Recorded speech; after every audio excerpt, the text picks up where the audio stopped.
Hello, friends, and welcome to Big T's 3-Minute Market Minder. Today, I want to talk to you about going behind hyperbolic headlines where they might have part of the story right, but the rest of the story wrong. So I saw this headline today saying, look out, gold and bonds are sending a signal reminiscent of the 1987 and 1973 market crashes.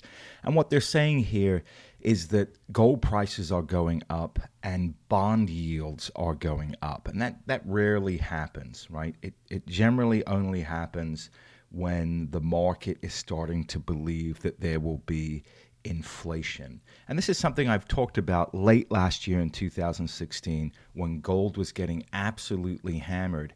It was down here, and I said, look, do not sweat this sell-off. Okay? Because if we are going to have the kind of economic growth in America that everybody thinks that we're going to have because of Donald Trump's new policies, then gold prices have to go higher to start discounting for inflation. Now, that's exactly what has happened. You've seen gold go from this 1125, 1130 area, just banging up all the way up to 1230, getting to the 100-day moving average. Once we close above that 100-day moving average, you're going to see gold make an assault on 1275. We're going a lot higher on gold. So the story here is half right. Yes, gold is moving up because there are inflationary fears. Okay, but this, gold and inflation is moving up from incredibly low levels, right? Normalized inflation in the United States for the last couple of centuries is 3.5%.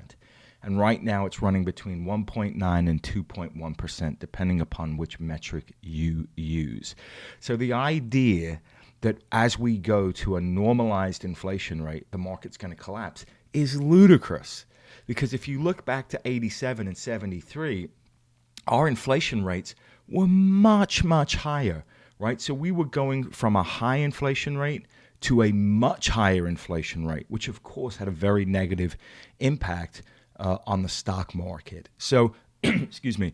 So be careful about really falling for these headlines, which are just designed basically to grab eyeballs, especially headlines that have stories that are kind of half true. All right, so it's really important to be able to separate the wheat from the chaff. Okay, friends, that is enough out of me. I will catch up with you in the next video, and I want you to always remember, let the game come to you.